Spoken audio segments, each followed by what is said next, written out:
നമസ്കാരം, ഞാൻ രവികേശവൻ. ഇന്ന് ഞാനൊരു സിനിമ റിവ്യൂ ആണ് ചെയ്യുന്നത്. റിവ്യൂവിലേക്ക് കടക്കുന്നതിന് മുൻപ് ആദ്യമേ എൻ്റെ പ്രിയ പ്രേക്ഷകർക്ക് എല്ലാവർക്കും ഹൃദയത്തിൽ തൊട്ട് നല്ല ഒരു സമാധാനവും സ്നേഹവും നിറഞ്ഞു തുളുമ്പുന്ന നല്ല ഒരു ഓണം ആശംസിച്ചു കൊള്ളുന്നു. സിനിമ റിവ്യൂവിലേക്ക് കടക്കുന്നതിന് മുമ്പ് മറ്റൊരു കാര്യം കൂടെ ഞാൻ ഒന്ന് പങ്കുവെക്കാൻ ആഗ്രഹിക്കുകയാണ്. മലയാള സിനിമയിൽ അടുത്ത കാലത്ത് കണ്ടുവരുന്ന ഒരു പ്രവണത. ആ പ്രവണത സിനിമയ്ക്ക് ആശാസ്യമാണോ അല്ലയോ എന്നുള്ളത് പരിശോധിക്കാൻ കൂടിയാണ് ഞാൻ എൻ്റെ പ്രിയ പ്രേക്ഷകരുടെ സഹായം തേടുന്നത്. ഒരു ചർച്ചയ്ക്ക് വെക്കുക എന്നാണ് എൻ്റെ ഉദ്ദേശം. അതായത് മോഹൻലാലിൻ്റെ സിനിമയ്ക്കകത്ത് മമ്മൂട്ടി അഭിനയിക്കുക, മമ്മൂട്ടിയുടെ സിനിമയ്ക്കകത്ത് മോഹൻലാൽ അഭിനയിക്കുക, പൃഥ്വിരാജിൻ്റെ സിനിമയ്ക്കകത്ത് ടോവിനോ അഭിനയിക്കുക, ടോവിനോയുടെ സിനിമയ്ക്കകത്ത് മറ്റൊരാൾ ഒരു മുൻനിര നടൻ അഭിനയിക്കുക എന്ന് പറയുന്ന ഒരു പ്രവണത. അതൊരു പക്ഷേ ഈ നായക നടൻ ഉപരിയായിട്ട് വരുന്ന നടൻ ഒരു ഗസ്റ്റ് ആർട്ടിസ്റ്റ് ആവാം, ഇല്ലെങ്കിൽ 5-10 മിനിറ്റുകൾ നീളുന്ന ഏതെങ്കിലും ഒരു പ്രത്യേക ദൃശ്യത്തിലേക്ക് വേണ്ടി മാത്രമായിട്ട് വിളിച്ചുകൊണ്ട് വരുന്നതാവാം. എന്തായാലും ഒരു നായക നടൻ എന്ന് പറഞ്ഞ് സിനിമയുടെ ടൈറ്റിൽ എഴുതി കാണിക്കുന്ന ആ നടന് ഉപരിയായിട്ട് മറ്റൊരു പ്രമുഖ നടനെ കൂടെ കൊണ്ടുവരുന്ന ഒരു പുതിയ പ്രവണത. സത്യത്തിൽ ഞാൻ ആലോചിക്കുകയായിരുന്നു, ഈ നായക നടൻ എന്ന് ടൈറ്റിൽ എഴുതി കാണിക്കുന്ന ആ വ്യക്തിക്ക്, ആ നടന് തൻ്റെ കഴിവിൽ ഒരു ആത്മവിശ്വാസക്കുറവ് വരുന്നത് കൊണ്ടല്ലേ ഇങ്ങനൊരു ചിന്ത വരുന്നത്? ഇല്ലെങ്കിൽ ഒരാളെ നായകനായിട്ട് ഇറക്കി സിനിമ ചെയ്യുന്ന പ്രൊഡ്യൂസർക്ക് തൻ്റെ മുടക്കുന്ന പൈസ ഈ നടനെ മാത്രം വെച്ചിട്ട് മലയാളികളെ സിനിമാ തിയേറ്ററിലേക്ക് എത്തിക്കാൻ കഴിയില്ല എന്നുള്ള ഒരു സംശയം, അല്ലെങ്കിൽ കഴിയുമോ എന്നൊരു സംശയം, അല്ലെങ്കിൽ കഴിയില്ല എന്നുള്ള അദ്ദേഹത്തിൻ്റെ ഒരു ഉറച്ച വിശ്വാസം അദ്ദേഹത്തിൽ രൂഢമൂലമായിരിക്കുന്നത് കൊണ്ടല്ലേ അദ്ദേഹം മറ്റൊരു നടനെ കൂടി ഇറക്കി ആ മുൻനിര നടൻ്റെ ഫാൻസുകാരെ കൂടി തിയേറ്ററിലേക്ക് എത്തിക്കാനും അതുവഴി സിനിമയുടെ കളക്ഷൻ കൂട്ടാനും തൻ്റെ നിർമ്മാണ തുക തിരിച്ചു പിടിക്കാനുമുള്ള ഒരു പ്രവണത കാണിച്ചു തുടരുന്നത് എന്നതാണ് ഇന്നത്തെ ഒരു ചിന്താവിഷയം. ഇത് മലയാള സിനിമയ്ക്ക് ആശാസ്യമാണോ എന്ന് ഒരു ചർച്ചാ വിഷയമാക്കേണ്ട ഒരു സംഭവമാണ്. കാര്യം അത് വഴി പ്രൊഡക്ഷനിലുണ്ടാകുന്ന വർധനവാണ് ഒരു പ്രധാന കാരണം. അങ്ങനെ ഒരു നടനെ ഇറക്കി, ഒരു പ്രമുഖ നടനെ കൂടി ഇറക്കുമ്പോൾ ചിലവഴിക്കുന്ന പൈസ അത് തിരിച്ചു പിടിക്കാൻ ആ നടൻ്റെ സാന്നിധ്യം കൊണ്ട്, സ്ക്രീൻ പ്രസൻസ് കൊണ്ട് കഴിയുന്നുണ്ടോ? അത് ശരിക്കും പറഞ്ഞാൽ നാളിതുവരെ സിനിമ എടുത്ത പ്രൊഡ്യൂസേഴ്സ് ഒന്നും പഠിക്കേണ്ട കാര്യമാണ്. ഇനിയും സിനിമയുടെ റിവ്യൂവിലേക്ക് കടക്കാം. ഖലീഫ ദ റൂളർ. പൃഥ്വിരാജ് സുകുമാരനാണ് നായകൻ.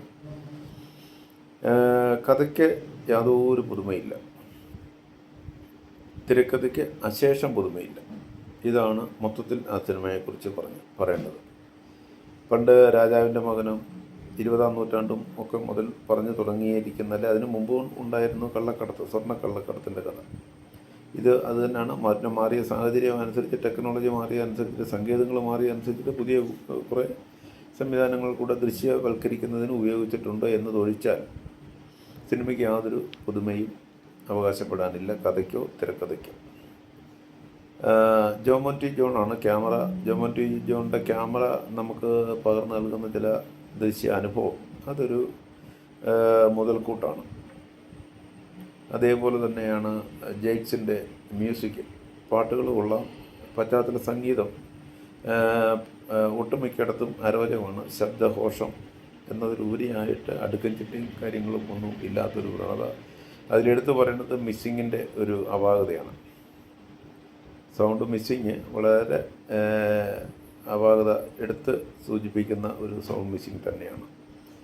പിന്നെ എഡിറ്റിംഗാണ്. ചമ്മൻ ചാക്കോയാണ് എഡിറ്റിങ്. എഡിറ്റർക്ക് പ്രത്യേകിച്ച് റോളൊന്നുമുള്ള ലെന്തി സിനിമയാണ്. ആവശ്യത്തിലധികം ഷോർട്സ് വൈശാഖിൻ്റെ എടുത്ത് കൊടുത്തിട്ടുണ്ട്.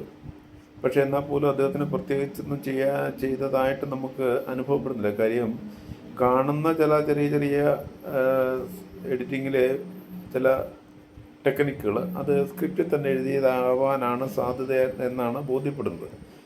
കാര്യം സ്ക്രിപ്റ്റ് റൈറ്റർ ആ രീതിയിൽ അതിനെ രചിച്ച് വെച്ചിരിക്കുന്നു, അതുകൊണ്ട് തന്നെ എടുത്തു വെച്ചിരിക്കുന്ന സാധനം അങ്ങനെ ചെയ്യുന്നു എന്നതിലുപരിയായിട്ട് ഒരു എഡിറ്ററായിട്ട് എന്തെങ്കിലും പുതിയ സംവിധാനങ്ങൾ കാണിച്ചതായിട്ടോ അങ്ങനെ കാഴ്ചവെച്ചതായിട്ടോ ബോധ്യപ്പെടുന്നില്ല.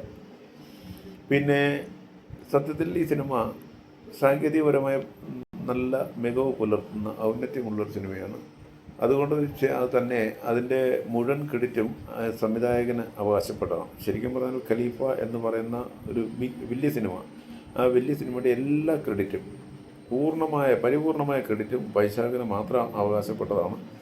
അതുകൊണ്ട് സാങ്കേതിക മികവാർന്ന ഒരു സംവിധാന പ്രതിഭയുടെ കയ്യൊപ്പുള്ള ഒരു സിനിമ എന്നുള്ള രീതിയിൽ ജെൻ സി കാറ്റഗറിയിൽപ്പെട്ട യുവതികളും യുവാക്കന്മാരും തീർച്ചയായിട്ടും കണ്ടിരിക്കേണ്ട സിനിമയാണ്.